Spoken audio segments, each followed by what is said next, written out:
Attention! The National Weather Service has issued a hurricane warning for the entirety of the National Hockey League. Please stay tuned for further information from the storm cellar. Welcome back to the Storm Cellar. It's a beautiful 51-degree global warming kind of day in New England, Ray. I don't know how Calgary is, but I'm in shorts in a Stadium Series jersey.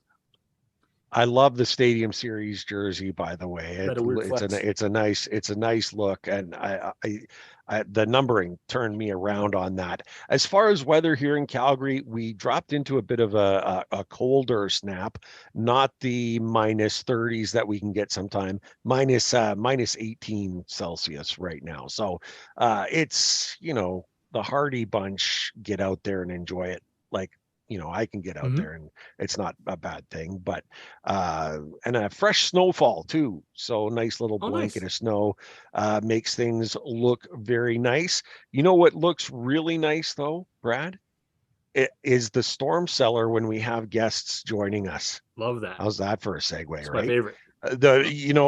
Here we are. We were in the storm cellar, and joining us from a long distance, he's known on social media as @BritishCanes.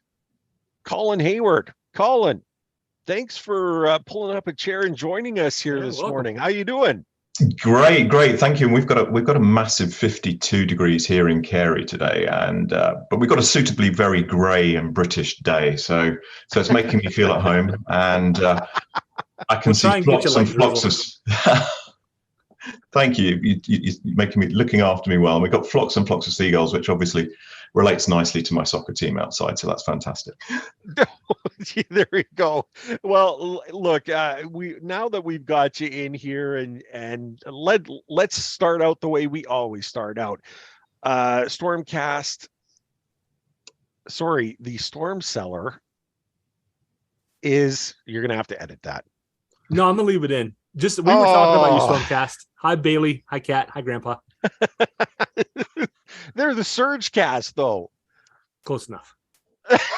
We were talking Surge Cast, and you turned it into Stormcast. I think everything. Ray is hinting that Ray wants to do some kind of a combination promo show. Yeah, and we'll call it the Stormcast. See, yeah, that would be great idea. Fantastic idea, right? You covered for me fantastically. I appreciate that. Colin, we always do the storm cellar this way, where we bring in Caniacs and jerks, and we want to hear their story. We want to know everything about what brought you to the team. Are you a transfer from a different squad, or have you been a Hurricane fan from the start? Favorite moments, favorite players. We love to hear it. It's all about you. I give you the floor. Colin, take us away. Well, Ray, thank you. Ray and Brad, thanks for inviting me today. Gosh, I feel a bit of a fraud being here. To be honest, that's yeah, I feel a bit of a fraud being here, since I'm such a new one, really, to hockey and to the Canes. We moved over with the family back in 2017 for work. Moved to Carey, and as Brad knows, I'm a massive soccer fan and used to go every week to watch Brighton and Hove Albion, who, just as an aside, just smashed Liverpool again for the second time in 15 days. But and that's why I'm late today, because I was watching the match. So excuse me for that. But Carey, what a great place to live. But I needed to fill my sports void, and that for the family. And so we kind of took on everything. We went to the Bulls. We went to NCFC a few times, and then realized that the PNC Arena was there on our doorstep, and thought, well, let's give it a go. $11 a ticket each for me and the family. There's four of us, and sat and row at the back. Our backs literally touching the back of the wall of the arena up in 332. Fantastic people up there. And, really got into it at the time and thought, hang on a minute, I'm enjoying watching this. I think at the time it was October 2017. It was the Halloween night. We were on the ice. We got some candy for the kids, or sweets as they should be known.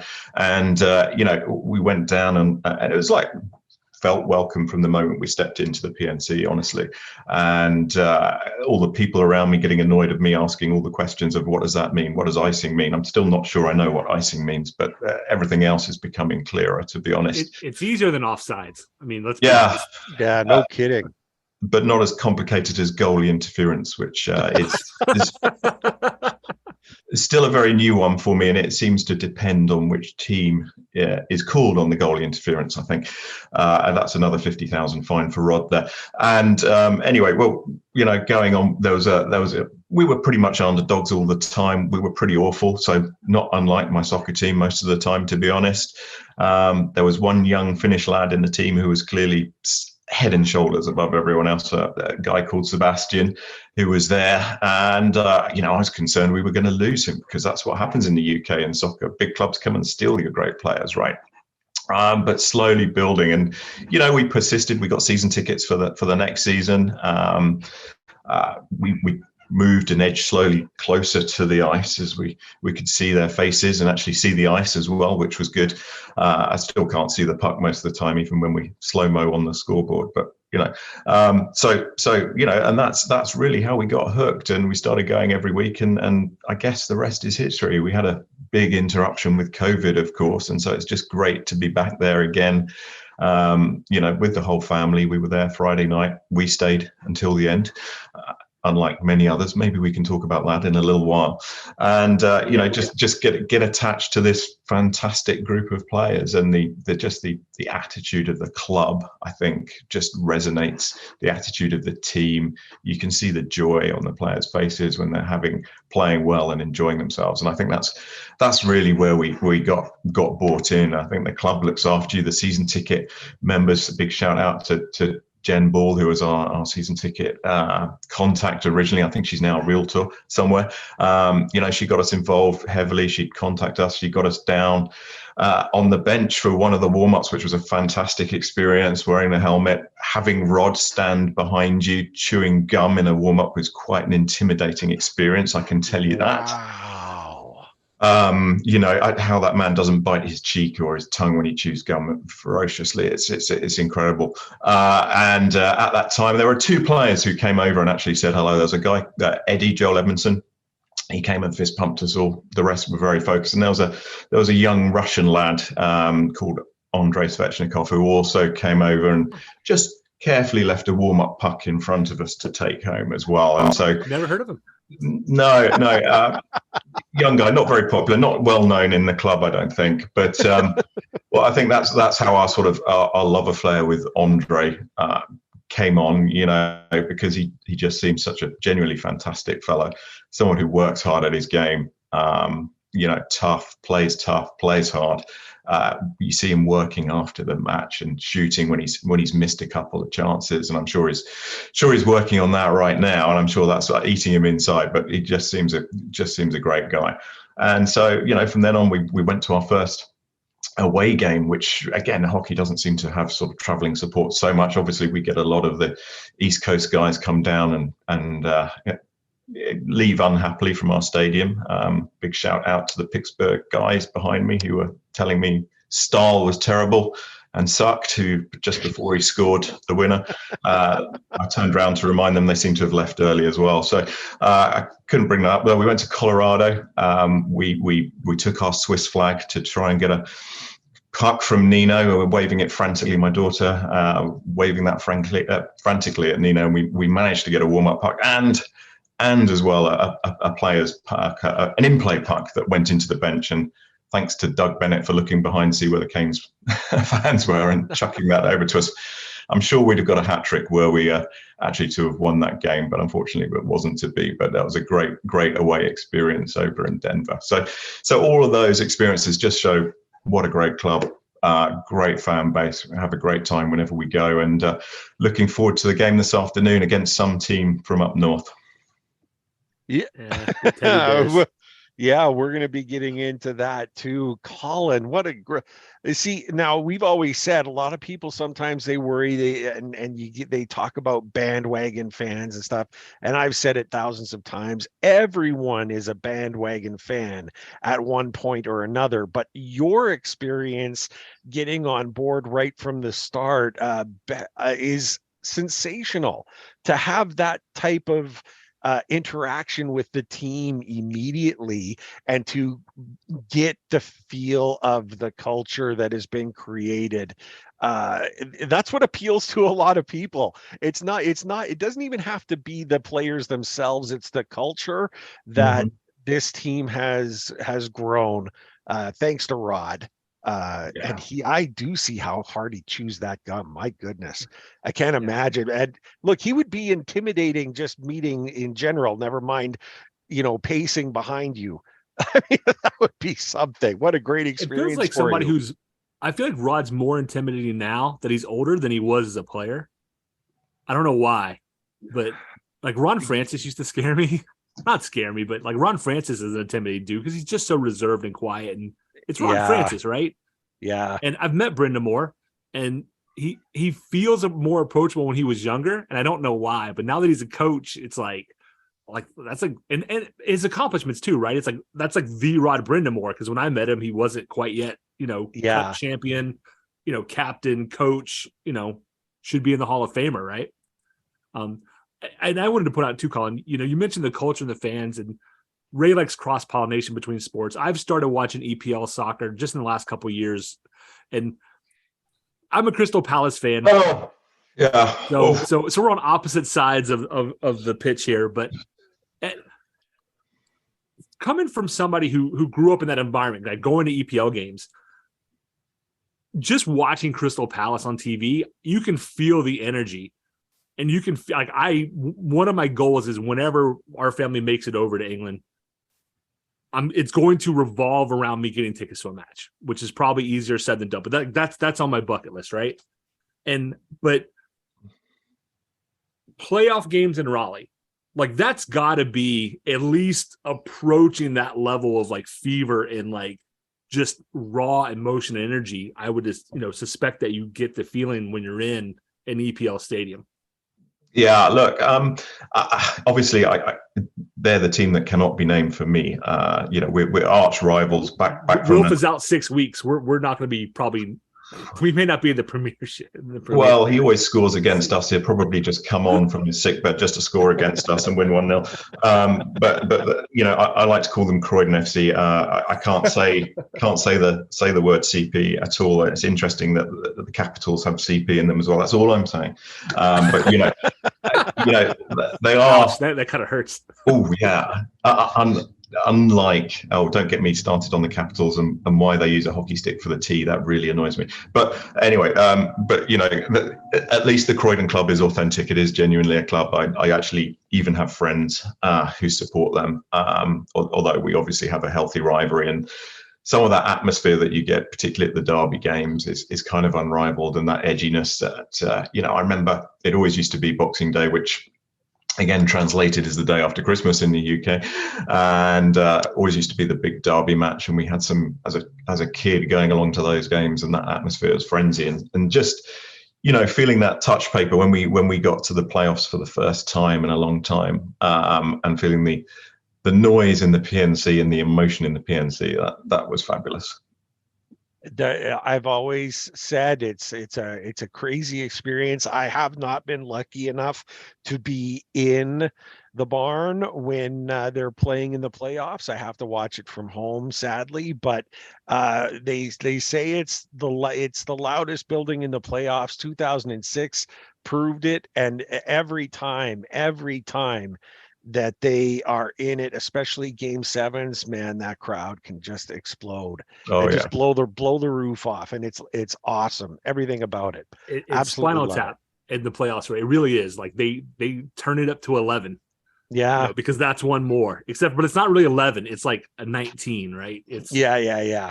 I got it. The adrenaline rush of Game 7, 2006 Stanley Cup Finals took I know for me, it took me a couple of days before I felt right, and I never really connected it. But I think you have so much adrenaline, you have, dopamine just coursing through your body, and your body can only make so much. And then for the next 2 days, your body's like, you have none. I got to make more. Just chill. You're going to feel kind of bad. Yeah. And I'm like, I never put that together, but that's what it was. It's, it's a 4-hour adrenaline rush, right? And even when the game's over, everybody's hyped up and we're all outside, we're taking pictures and it's going crazy. And then the next 2 days, you feel like you've run I promise you, I've never run a marathon, but I have to imagine it feels like what that felt like. You're just, you feel lazy. Like, it's not a motivation thing. You're like, I want to do this, but my body is saying no. Yeah. I knew how I felt in Northern Alberta watching that game closely. And like my friends around me, they humored my excitement and jumping up and down and screaming and all the rest of it. I was losing my mind, but you're right. Like that, I had that same sort of feeling, even from way back. You're just watching it and seeing your team succeed like that and completing a dream that every fan has. We talk about the dreams that the players have. They've always dreamt of lifting the cup for themselves and all the rest of it. The fans have that experience too, just wanting to see them do it. If they can't be it, they want to be a part of it. And the one thing that I've known about the Canes and the Whalers fans, frankly, is that the fans were always part of the team. But I will say more so now. Like the fans are so much a part of this, and they pump the team up, and it's like they provide the fuel when the players run out of it. They'll provide the fuel for them, and it's amazing. It's absolutely amazing, and they've got a lot of great reason to feel good right now because of what we've experienced in the past week. Let's jump into that. I want to ask Colin real quick. Sure. Favorite player, like now or historical, Colin? Like who's your go-to? If you were going to introduce somebody from back home in England to the Canes, and you're going to talk about somebody, who's your go-to? Yeah, well, look, it's a little bit cliched, Fishy kind of, we loved him first of all because he was the great player in what was a pretty average side, but ever since that he took that punch and fell flat on the ice, you knew there was a whole family love affair with Andrei Svechnikov. So lucky enough to meet him at this season ticket signature night the other night, and typical sarcastic self. So I took the puck and I got my Calgary goal scoring puck that I took with him, and I paid for it in an auction, and said, sorry, who are you again? And sort of squinted at his name, and and he's just such a charming guy. And he said, he even complimented me on my English, which was fantastic, which I was very pleased about. After trying to speak some French with Calvin Dehan just before. So just constantly seems like the nicest guy in the world off the ice, very charming, and a hard worker on the ice. So yeah, my daughter has a big crush on him. She's 14, and I think I probably do too. Yeah. When my daughter was 14, she loved Skinner. Jeff Skinner was just absolutely it, and that baby face too. She was glued to the glass there at the start of the warm up in Edmonton that night. Let me tell you, it was something. And you call it cliche, but Colin, like picking those two players, but we're going to get into that a little bit later on because I've got a point that I want to make, and especially as it concerns Sebastian Aho. But he was a big part of that Dallas game. And that Dallas game, Aho scores the first goal of the game, his 200th, shorthanded. Again, what a beaut. It was sensational. Little leg kick at the last second, slides at 5-hole, and I was just like, this guy's magic. And again, how many times do we have to say, we want to start I guess, declining penalties. Instead, if they're going to give the other team a penalty, let them just put our guy in the box, because our shorthanded group is scoring at a better clip than our penalty, our power play is. So let's just put our own guy in just for fun and see what happens, because it's either 6-6, Ray, or it's 7-6 to the shorties for the month of January. That's unbelievable what's going on. But there it is. Like Aho makes that play. It's his hockey sense, right? He's got the game figured out 2 or 3 steps ahead most people on the ice. Mm-hmm. And he just knows where things are going to be, and he cuts it off. He's got the brains for it. But that, certainly wasn't the only story in the game. Fisticuffs. Fetch me my trousers at once. No, not those. Those are my time travel trousers. Those are my tea trousers. That's it. Those ones. My fighting trousers. One Dallas player was talking when he should have been listening, and Pesce showed him why. I didn't know he had that in him. When they put the close up there, so someone gets tripped, and it was really a nothing play. It was an absolute nothing play. But out of nowhere, player comes skating right over and wants to have words. And Pesce obliged him. I'd never seen him quite like that before. Everyone gets into a scrum, right? But to start chucking knuckles the way he was, I thought that was something for more, I don't know, like Chatfield is a guy that makes me think that he'd be one to throw the mitts a little bit. Pesce was great. Holy cow. It was Luke Glendening from Dallas, right? Yes. Doesn't really know what's going on, goes over. It's just a hockey thing, right? I'm trying to explain this to my 9-year-old. Like, sometimes they fight and they really, it's just like a motivational thing. They're not really trying to hurt each other. And Brett Pesce generally, is physical, but isn't like a fighter. There's a couple of great camera angles. He lands this overhand left that just was like, that had to sting. And I loved it. So I don't know what you fed him that night, Brian. I don't know if mom made cookies or something, but my goodness, like that was a punch. That was a real punch right there. Colin, that's that kind of punching and stuff you would see. And I'm sorry, I'm not, because I love football as well, but you see more in the stands than you do on the pitch. You know what I mean? Like, yeah, that's that. I'm not going to lie. Obviously, that's a big attraction to the game, isn't it? The physicality and Brett. He's a kind of clean cut guy you'd expect to be there helping out at Sunday school in the morning, right? And to see him throw that left, I think I've seen him once like that. There was a game last year, and I remember actually I was just probably at the concession stand because it was just on the screen, and he got a nasty hit in the back of the head, and he just absolutely lost it and said, I'm not having that. So just the ones before I've seen that little flash from it, but it just goes, I think, to show the depth of steel. And I think there's also, with that Dallas game, we're a little bit. I said I love the underdogs. I think we sometimes, when we're favourites, we're not great. We don't play fantastic. We like a little bit of the underdog in us. We like something to go against us. We like a bad call or a bad decision or a bad play, and then that just seems to light the team up. And so that goes back to the shorty experience we seem to have. No question. And Necas gets the overtime goal. And oddly enough, so he was also the fellow that scored the overtime goal against Dallas in Raleigh. And that made me remember that he was the pain in the Lightning's arse in overtime, because he beat them twice. He beat Vasilevsky in overtime twice as well. So he's got a knack of being the problem solver in overtime. Necas has been, lights out. There's no question. What a great play on his part to get that game winner. It might have been the Athletic.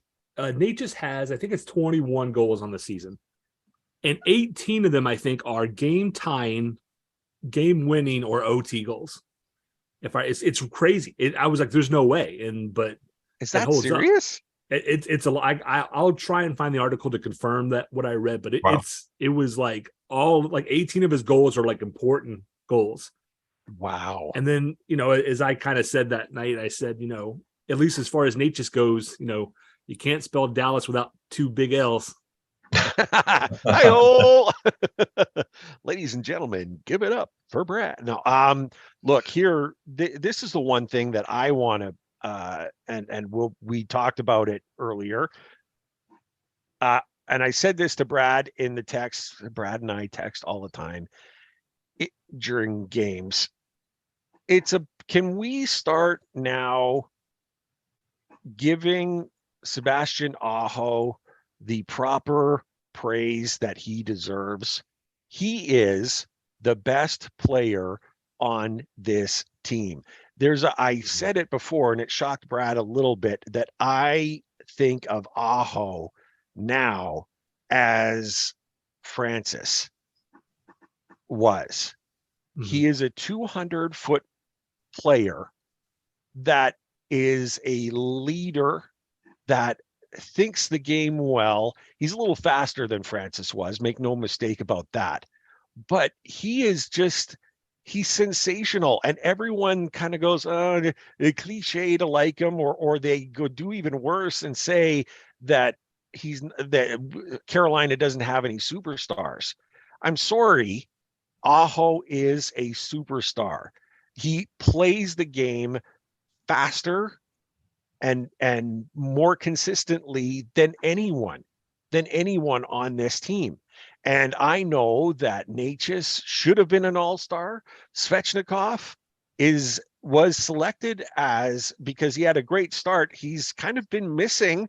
Let's be honest about Svechnikov now. He's kind of been missing no goals yet this year in 2023. Like, we need him to start scoring a little bit more. I don't keep playing the way he has, because he's always great. He's always tough, but he needs to find the net again.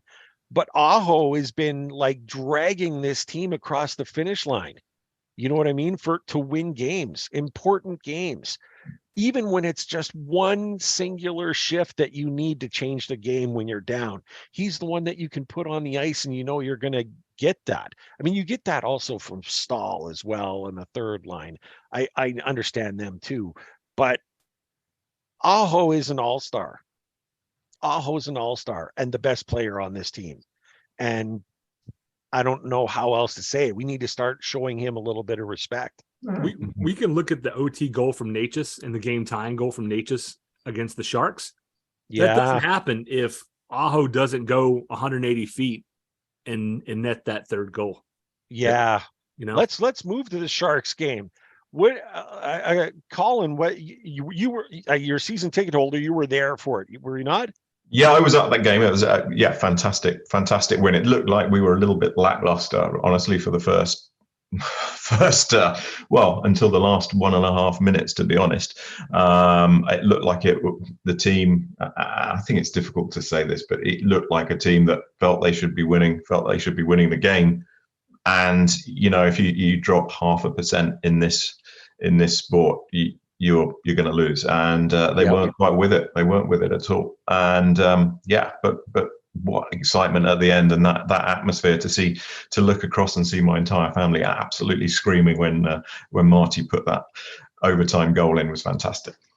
Oh, isn't it great? And look, we got to give a former Hurricane a lot of credit in that game. I've heard a few people say, the Canes didn't look the greatest in this one, a little, and I was like, I don't know, guy. I thought they played not too bad, but Reimer was standing on his head. How many great saves he was doing to us, what he did for us for quite some time. And to see him do that, I was like, come on, Optimus, where's a little love for your former team? You could let one go by. And then the Hahn goal, I thought, oh, okay, well, there you go. Thank you. There's the charity one, the one that he probably wants back the most, because the goals that he was beaten on from there, he didn't have much chance on. And the same could be said for Ranta too. Like Ronta, the goals that he gave up, I didn't see any softies. Like there was a lot of traffic in front of the net.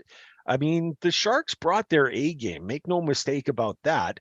And it's kind of a statement as to every night, whether we like it or not, or think it or not, either team can win. Mm-hmm. You know what I mean? Like no matter what, you look at it on paper and it's easy to say, oh, well, Carolina's going to crush San Jose. But when they get on the ice, it's a different story. And there's different motivations for everyone.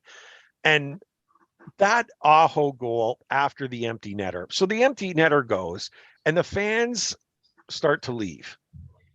Now, Colin, what's your take on that? Like here, you've got the experience with the EPL as well. Like, do people leave early to beat the rush and stuff, or do they stay in their seats and support their team and chant and scream and sing to the end? What's the vibe there? Yeah. Look, I mean, it's common and people have good reasons for leaving. You know, I have to say, I remember being at a game in Croydon against the team that cannot be mentioned, and we were 4 or 5-0 down at halftime, and some of my friends left. I said, come on, this is going to be the greatest win ever. It wasn't. It was terrible. We lost. Look, people have their own good reasons, and people can have their free choice, right? But I just think they're missing out. They're missing out on those once every blue moon moments that are fantastic turnarounds. And you know, I saw a friend during the interval just before that period, the third period, and I texted him and I said, I hope you didn't leave. So shout out to Mark, who did leave the stadium, fantastic, and missed both the last goals and the overtime winner. But you know, reading that statistic on Twitter that and it was on Twitter, so it must be true, that's only the third game ever where a team has lost an empty netter and be 2 down in the last 2 minutes and come back and won. And when Fishy got that goal, you talked about him and what he brings to that team, and that's, you know, you hear Tripp talk about just his pure competitiveness, that desire to win against everything else. And you know, I looked at my family and said, this is it, we've got this now, because you could just see it in his eyes. You could just see that he's like, we're going to win this. And he just brought the whole team with him. He you know, yes, he gave the final pass, I think, to Marty in the overtime winner, but it's just that momentum and desire he brought, so that with 11 and a half seconds to go when that goal went in, the place erupted. And he could have scored 5 goals. He could have scored 5 times in the third. Like how many?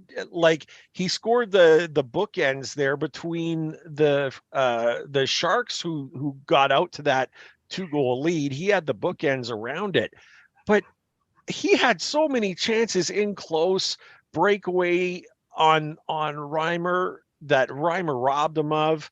And it was like, Aho was just on fire. And that's the one thing that was going. He is on fire. He's playing possessed. I can't believe we might lose this game. Mm-hmm. And when they scored that empty netter, I was disappointed, but I'm watching and I stay with it. And all of a sudden they go out and 5-on-5, they get it that one thing closer. And I just had this feeling, you just, like you say, that feeling that you had, Colin, in the rink, you could feel it through the TV. I had it too. I you could feel it. The bed late to watch and was rewarded. You could just feel it through the TV. Like there was something there. And it was so fantastic. Necas, that shot to tie the game, that was bar down. It was beautiful. And how much flex on that stick. Did you see the slow-mo? The flex on that stick, and he was standing still. Can't believe he didn't break it.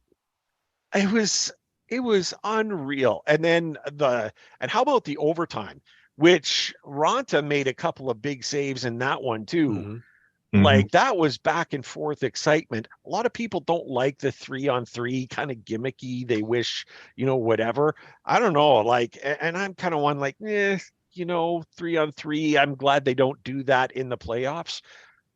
But man, that was entertaining, wasn't it? Better than the shootout for sure. Oh yeah, way better than the shootout, 100%. And that was so. Real quick, that was a weird game. We're going to talk about, potential acquisitions here in a few minutes. Timo Meier not on the scoreboard, right? Yeah. Oscar Lindblom gets his 5th of the year. Nick Bonino gets his 9th.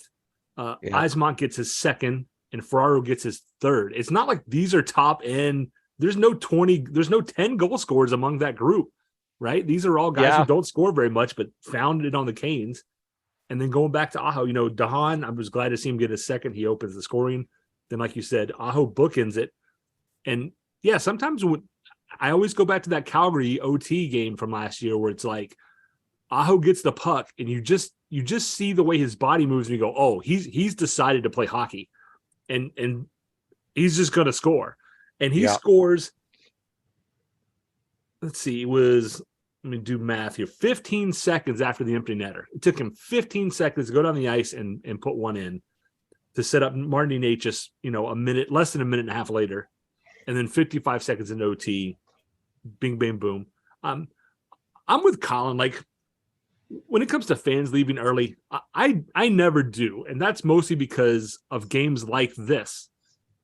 If you leave early and there's a chance, if the Canes are down 4 goals with 2 to go, even then I probably wouldn't leave, to be honest, but I can at least get that, right? I have a 9-year-old. If he's tired and he's cranky and it's just not fun. So I get people have things to do. They got to get up in the morning, but I stay because of the what ifs. I try and be optimistic and go, what might happen? Because as Colin said, 3rd time in NHL history, this has happened. When's the next one? Like, when are you going to get to see that again? Like, who knows? It might be a couple of years. It might be, as an in-person fan, probably never, right? Unless you're a Sharks fan, because they've done it twice now. But for everybody else, you've done it one or none. But the other reason I don't leave early is, and this came out of Rod's comments. I know some fans were a little, I think they took Rod's comments personally. But Rod acknowledged they could see the people leaving, right? And that's the other reason is, we've had seasons. I remember being in the building with season tickets and having those bad seasons after the 2006 years. And they weren't as bad as the 9-year streak, but last game of the season, the last minute or two, everybody's on their feet. Everybody's cheering. Nobody's leaving to let the guys know, hey, you did what you could do. We're here for you. Hey, this is a midseason game against the Sharks. It's not that kind of a game, right? It's not the end of the season or anything, but the players notice. And I don't, not that I won't call a player out, but I don't try not to bash players, right? Because they're humans, right? I mean, I kind of loop it in with that too. So for the people that left, I'm not going to bag on you. I'm not even going to say I'm disappointing you. That's your call. Like, you do what you want. But I will say that I'm proud of the people who stayed to the end.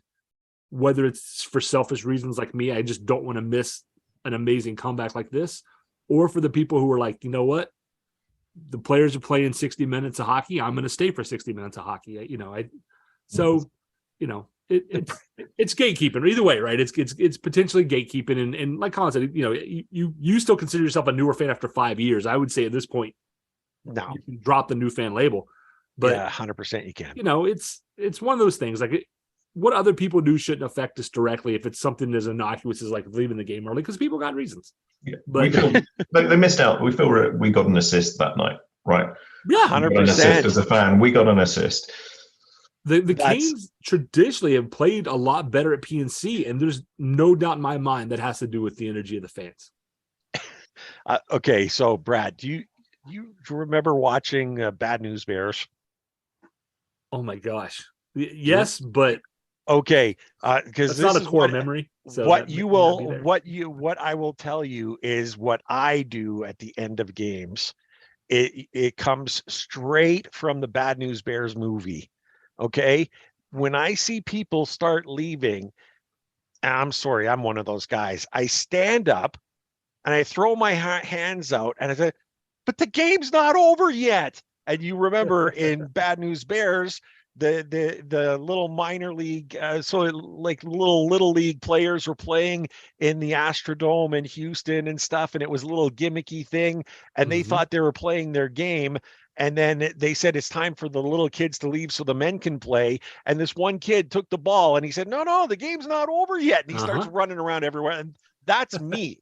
Like, I'm like, the game's not over yet. And the other thing I'll say is you didn't pay enough for your tickets.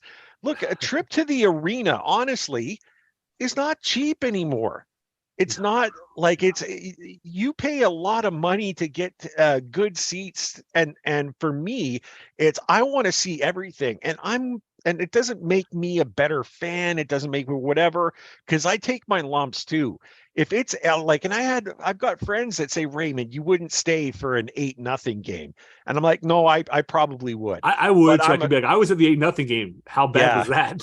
Yeah. And you just want to take it all in, sort of thing. Like, that's just kind of who I am. I don't leave bad movies. If a movie stinks in the theater, I still watch it because, I paid my $15 and I'm going to find something enjoyable out of this movie. And if I don't, then I can say I watched it right through to the end and it stank the whole way. I gave it a shot and it's still. It's a badge of honor. It's a badge of honor. Yeah, it is, isn't it? It is, isn't it? Now, look, speaking about badges of honor, it's a flimsy segue here, but the Stadium Series jerseys are out, and it's the Brad in the Storm Cellar is wearing the badge of honor. He's already got the Stadium Series jersey on. And my original take, and we've talked about it, we based on the leaks and stuff like that, I was kind of like, meh, because you couldn't see the numbering, you couldn't see the stitching. It was just very plain Jane. And now you're looking at it and the numbering, the lettering, it makes it work. It makes it work. I like it. Of course, Brad's got Svechnikov. That's his guy. I like him. What do you think? What do you think, Colin? Like, the only thing that I'm wondering is what they're going to look like from a distance at the game. Mm-hmm. Are they going to be easy enough to see? Like, it looks like it should be easy enough to see from a distance, right? But I know, Brad, you were talking about a little bit of white. Like, I would have done white trim, white threading for all the sewing, because that would have been super visible in this jersey. I still think it's uninspired. I'm not going to change probably from that position. I like it better now that I've seen it in person. I said all along, I said, depending on what they do with the font and the lettering, is going to make or break it. And they did it. They knocked that part out. They knocked it out of the park. And the whole ensemble, if you look at the helmet and the pants and everything, it looks gorgeous together. Yeah. But just over like jeans, it's growing on me. Like I didn't like the reverse. I said this on Twitter. The reverse retro, they debuted that with the little NHL clips that the NHL did, and I thought they were terrible. And like 3 days later, Walt Ruff posts like just a picture of one, like, laying there in normal light. And I'm like, that looks gorgeous. Why didn't you post that? And I feel the same way about these. The marketing folks should take whatever their first 3 ideas are for jersey reveals and throw them away and film them and edit them and get them ready and then delete them and just have, Joe or Karen with a camera take a picture of it hanging up and just post that, because that looks way better. Like the fancy light, you put it under the fancy lights and all, and you really can't see what's going on. And that's my marketing 101 tip for the next time. But my only real complaint is this is basically the same jersey that leaked 2 years ago. They did nothing with it. But these could have been available anytime in the last 6 months. I know people said, they got to manufacture them. And once they decided that they weren't going to really change the jersey, they could have started manufacturing them, and there's no reason it was 3 weeks till the game, less than 3 weeks till the game, and they're just now on shelves, right? If you want an Aho, a Stahl, or a Svechnikov, you can buy a breakaway, which is what this is. Because Adidas, being a German company, decided, this is very on brand for Adidas. They make clothes for people who are fit, so there are no 58s and 60s, which are 2X and 3Xs in the Authentics. Right. But there is no reason these jerseys could not have been for sale at any point, other than there's a marketing reason, and the marketing reasons are all completely terrible. Mm-hmm. Yeah. Because these should have been available with custom stitch and everything, honestly, in time for Christmas. If they didn't want to bite into the 25th anniversary sales, fine. But the people who are going to drop big dough on authentic jerseys, they're either going to buy them or not. They're not going to say, I'm going to buy one or the other. because you released them 6 weeks apart. We all knew they were coming, so people had already made that decision. So just give people the opportunity to buy. That's my big gripe about it. So, but it's growing on me. I have to say I like it. I like the flag. I've always liked the NC flag on the jerseys. The Stadium Series patch is awesome because the whole logo, whoever designed the logo, fantastic job on the 25th anniversary and the Stadium Series logos. Those are great. The colors they chose are good. Definitely, if you're sitting in the Stadium Series, bring small, go to Walmart, go to Target, get a small pair of 8X binoculars, little pocket binoculars. You're going to want them. But I think you'll be able to see okay. Mm-hmm. I think they look nice. I think they look smart. I'm always surprised about the amount of emotion and outpouring in a jersey change, honestly, and people lose a lot of their minds over that. But I think they look cool. I would have bought one the other night, but the lady in the shop told me they were $250. I think that's not quite right for the unlabeled one, so she probably lost a sale or two there. But I think they look nice. But you could put a number 37 on the back of a Crystal Palace shirt, and I might even wear that. Oh, wow. Wow. And Colin's coming from, EPL kits feel like they change every year. At least. They do, don't they? Oh, yeah, pretty much. As far as sponsorships and stuff like that. Even if the sponsor changes, they have new kits almost every year. Home and away. Isn't that nuts, right? Nuts. I mean, you can dump a lot of money into soccer kits if you want to stay current. And the Hurricanes, for the most part, have had four jerseys for years and years and years. Yeah. And so now we're getting this glut of jerseys. And it's going to be interesting in 2 or 3 years when we don't get a new one. And people are like, well, when's the last time we got a new jersey? It's like, do you remember when we got like 4 new ones in the same year? That's why, right? I'm in a real pickle now, though, for myself, because I have a Stadium jersey on the way for me. It's an Aho. And I just decided to go with it. In fact, I wrote on our blog, the Storm Cellar blog, sorry, it wasn't on the Storm Cellar blog yet. It was like, how do you make decisions on what you want and all the rest? Very difficult. You can be paralyzed with indecision. And now I've got to decide between the black alternate jersey with the flags, because the flags are sensational in the negative space and like that's glorious. But then there's the 25th anniversary one for the patch, for the font, for everything else. I want to get them both. I might come home with 3 jerseys. This is going to make my wife the tough nuts. part. I mean, the big thing is like this. I knew the Stadium Series jerseys are one and done. I don't think you'll see a second run. So if you want one, you just you don't have a choice, right? You have to buy it. The 25th, they might do more. They might do second runs of those this year, but then they're gone, right? Yeah. So if you want the new home black jersey, like that's going to be around. They're going to keep making those for the foreseeable future. So the other two will become limited editions. I've been looking for a Mighty Ducks reverse retro with like the cartoonish Mighty Duck. The original one. You can't find them, and if you can find them used, they're super expensive. Sure. People hated that jersey when it came out. Everybody's like, it's ugly, it's terrible, nobody likes it. I thought it was kind of neat, wasn't it? But now it's rare. Right, you can't. You cannot buy it new. You have to buy it used. Same thing. I actually like the Smashville jerseys from last year, which most people hate. I wasn't in on it. It's not that it's the best looking jersey, but they took a risk. I think it paid off. Like I know people don't like the block letters are different sizes, but the big yellow stripe in the middle, like it's different. It's not boring. Like that's mostly what I want. It's just not boring. And I almost bought one and I didn't because I was like, I don't like them enough to do that. But even though people don't like them, go find one. Good luck. Yeah. If you find one used, you're going to pay. They're going to pay whatever they paid for it. You're going to pay that at least because it's now a rarity. So if you want a Stadium Series, you want a 25th anniversary jersey, go get one because when they're gone, they're gone. We are so we're getting close to running out on time, and we still have a few other things to talk about. Brad, this team, when you see what we did on Friday night, and that we've got the Bruins coming up today and probably sometime in the playoffs, trade talk continues. And you have an angle here that you wanted to make sure that you pointed out. So we'll turn the floor to you. I'll try and make it super quick. I'm a little loquacious, as we all know, but the speculation is that Vancouver, right, Jim Rutherford, whom we all know, is asking for basically a top 6 player in return for Bo Horvat. And he's not even letting you talk to him. Like, so extension isn't even part of this yet. And I've heard people say like that's not going to happen because of that. And I just wanted to say real quickly, it might, because pretty much every team that's in the playoffs has spent to the cap or nearby, right? Bruins have $33,000 to spend. The Canes have $0.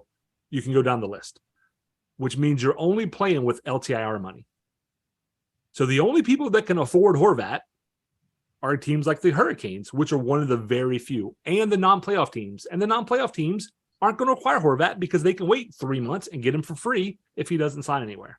So Horvat is not out of the picture based upon what Jimmy Rutherford's asking for, because Jimmy Rutherford knows in his heart he has 0 leverage.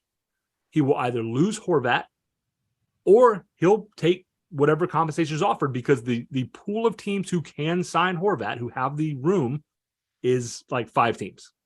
Yep.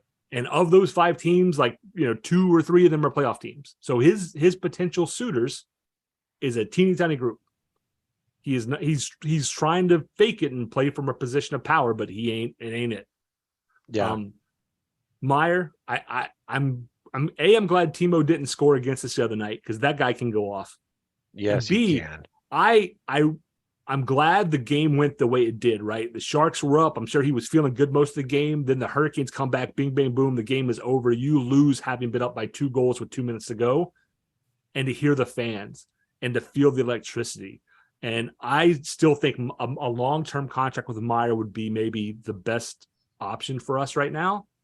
And I'm glad that he got a sense of what hockey can be in Carolina, because some guys they may not notice it, but now that he's on the trade, now that he's on the block potentially, and this might be a destination for him, I think this is good time for him to come in and see what Carolina hockey's about. So that's all I wanted to say.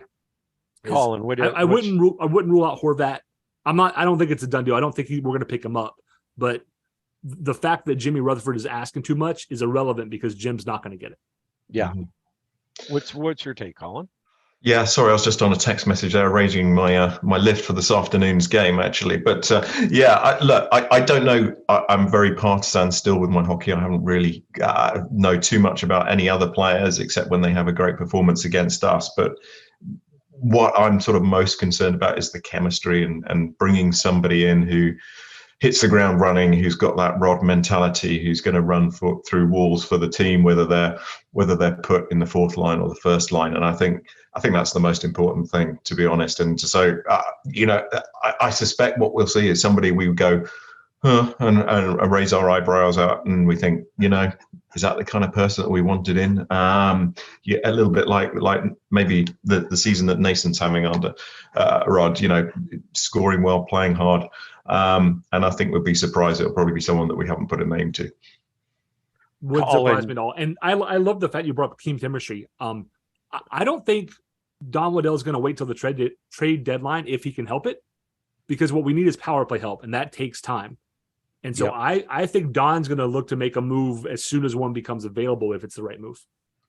And Colin, it is a tremendous point. And in fact, it leads into, it's part of the reason why I am so laser focused on the idea of getting Horvat in.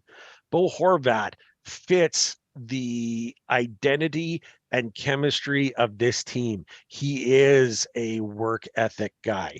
He is hard. Like he will go, like he's a captain. He's got leadership. He's a captain for the Canucks. Despite the difficulty and the craziness that franchise has been going through, he still shows effort. Like just the other night, four points, just like that. He is the fix that we need at a 2C. That's what we need. We need someone who's great on the power play, which he is. We need someone who's got that work ethic and the never give up effort. That's what we need. And I think I've got the trade that could do it for us. And this is I don't know if it would completely work. There's only one question that I have.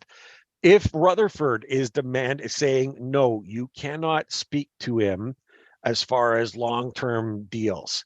Okay. This is the deal. I say, this is how we do it. We give up the first rounder that we have this year. Okay. We deal from Chicago, either Morrow or Suzuki, one of them, and a future considerations situation, which is if Horvat is signed long-term to the Hurricanes, you will also get either Jarvis, Kotkaniemi, or Nason. One of those three. But that's only if he signs long-term. If he doesn't sign long-term, he got two acquisitions that are worthy of a rental that you only get for 5 months. Like that first round pick is going to be important. And this is a big draft coming up. You know what I mean? Like the draft is going to be a glut of good talent, but the Canes pick is very late in the draw. So you give them a young talent that's got lots of potential. Morrow is one. Suzuki is one that would fit in well in Vancouver. Mm-hmm. But if you're not going to let us talk, we can't make that other deal. And I think he's going to have to settle for that if it's a rental. I don't think I give up Jarvis for Horvat. Maybe not Jarvis. That's hard. I would give up KK. As much as I like KK, I would give up KK. Yeah. I don't know that they would take Stefan Nason because he's 29, right? He's not 22 or 23. He is older. He's new to us, but he has been around the AHL for a very long time. Can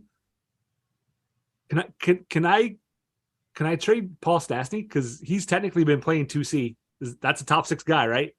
Yeah. I'm joking for anybody who doesn't catch that. That's not the deal. But if he wants a top 6 guy, I'll give him Stastny. There you go. It's just one of those. They want someone young. They want rebuilding. KK is actually the guy. And our first rounder is going to be a good one. This is a deep draft. This year's first rounder could turn out to be something pretty good. Yeah.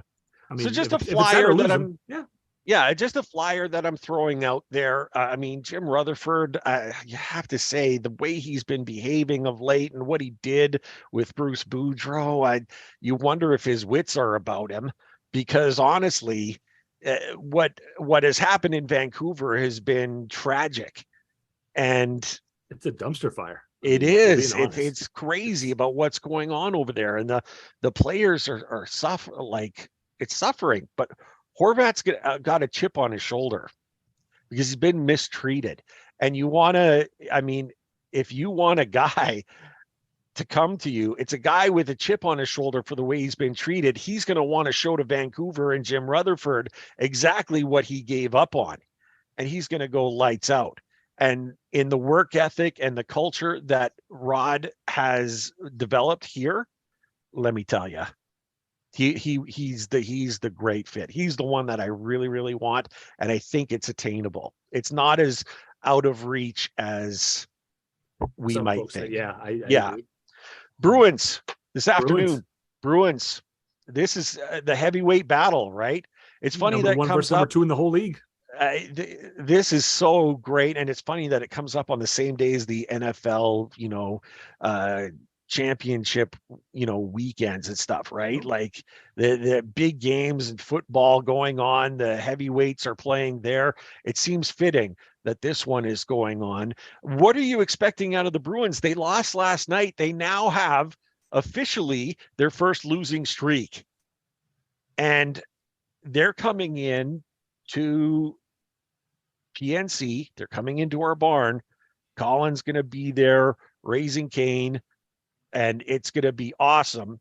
He's going to have to, you'll cheer extra loud for me and Brad, right? Like maybe you could get the kids in there and say, look, the boys in the storm cellar, we can't be at the game, but we need extra loud cheering. What are you thinking, Colin? The Bruins, they're the best darn team in the league, and they've been running away from everyone for a long time. It's going to be a tough contest. they're going to be good, and I've seen a lot of talk about them being burnt and having to bounce back, and them going to be dangerous because they're bouncing back. So that's a little bit of a worry. But I think we said how well we play when we're not favourites and when we're up against it. We have a point to prove. The team will have a point to prove who is the best team in the league today. And I think just that last minute will be in their minds of the Sharks game. That noise in that last minute. And if we can just maintain that momentum, I think anything can happen. It's going to be a tough one to call, but I think we're in with a good shout this afternoon. Brad, what do you think? This is close home to you. We've talked about the teams that shall not be named. Mine hasn't been mentioned, but for you, you're in Boston. These are always big, right? Because it depends on how much grief I'm going to get until the next time they play. So I'm looking forward to an amazing back and forth game. The Bruins are just dominant. They have a plus 81 goal differential. The Hurricanes have brought theirs up from a negative just 6 weeks ago to a plus 29, right? Yeah. Bruins first, with 2 losses in a row. An OT loss, no less, to Florida. They're going to be upset. They're going to be ready to go. The Hurricanes are 4 in a row on the win table. The big thing to me, these are the last 2 teams with under 10 losses, under 10 regulation losses on the season.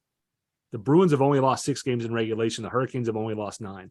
Yeah. Now the Hurricanes have a lot more OTLs, but so what? So yeah, if Carolina can even if they lose, all they need to do is show that they can skate with them today, right? That's a victory because the Bruins have been just that good. Yeah. Although they've cooled off a little bit. I mean, they're not, they're 22-1 at home, but they're 16-5 on the road. Yeah. Which is worse than the Hurricanes 16-4 on the road. So on the road, they're beatable, right? Every team has issues. They're one of the teams that people are like, oh, Bo Horvat to Boston. Boston doesn't have any cap space. Boston, as far as I know, has very little LTIR room. Yeah. That's probably not going to happen unless they move out comparable money, which I'm fine with. If they want to pick up Horvat and ship out somebody good, great, because maybe that doesn't work for them. So I'm expecting a barn burner today. Caniacs need to be loud. It's Boston. There's probably going to be a lot of Boston fans in the house. This is one. I always think of it as a trio, right? Boston's, Penguins, Rangers. Yeah, those are the 3 teams they always represent. Kind of throw the Red Wings in there, but maybe not as much lately. They travel well. I'm expecting a heck of a game from both teams, and this one I expect to get chippy sooner than later. Maybe 10 seconds in. It would not surprise me to see rough stuff going on. Yeah, in the first 10 minutes of the game. Yeah, this is a playoff game, and oddly enough, so was the Dallas game. The Dallas game earlier this week, that was playoff hockey. The way that they played that game, entertaining, tough, gritty all throughout, and that's what we're going to get today. It's going to be sensational. I wish I could be there. Colin is going to be there just like he was here with us in the Storm Cellar. Colin, thank you so much for joining us. You've made this show great, and love it. From now on, please, you're no longer a new fan. Lose the new. Drop that. Yeah. You're Caniac through and through. Seriously, you really brought the fire today. Thank you. Thank you for inviting me. It's been a pleasure, and I hope to bring some of that Premier League excitement to the PNC this afternoon, and we can carry on where we left off in the playoffs against Boston last year. That would be lovely. And if the Hurricanes can convert, an EPL fan, because those fans are ravenous about their teams. They're all in. I mean, Towns.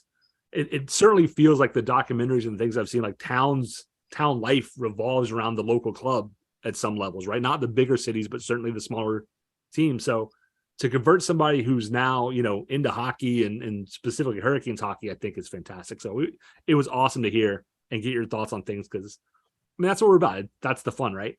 Yep. Boston today, and then Colin's got New York. I'm sorry, not New York. We got the other big city, Los Angeles, on Tuesday.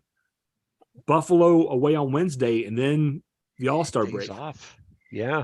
So then we have a week without hockey, except for the All-Star game, which I'm probably not going to watch. I'll watch the highlights. I'll see I want to see the skills contests are always fun more fun to watch. And I want Rod to actually win it for the Met. we'll give Rod and Svech credit. We still be feel more like fun we with got Marty Necas. it. Sure would be. Yeah, it would have if they would have actually put the person who actually won the vote into the team. I'm going to insist on my conspiracy theory that they didn't want Necas showing up McDavid. There you go. That's my conspiracy theory. I'm sticking to it. They were like, oh no, we can't have that guy just blow by McDavid. That'll look bad. Yeah, that is absolutely, my goodness, why Necas isn't there. It's so wrong. We've talked about so much today, Brad. We got a great guest in here. Colin was fantastic. We got to talk about the mighty Pesce with the overhand left, the knockout game that the Hurricanes played, a comeback of the ages, stadium jerseys, a Horvat trade that makes sense, the Bruins coming up today. We've talked about it all. I don't, there's got to be something missing though, and I can never, what is it? What am I missing? Go Canes? Go Canes. Thank you everyone for tuning in. Ray and I greatly appreciate your support in helping us produce an informative and fun podcast. As always, we'd like to say that we believe hockey is for everyone. Whether you're a Caniac or a bunch of jerks, doesn't matter, as we're just a couple of jerks anyway. We would love to hear your questions, comments, and suggestions. We will do our best to answer anything hockey related. You can reach us via email at stormcellar97@gmail.com. On Twitter, we are at stormcellar97, and on Facebook at facebook.com/stormcellar97.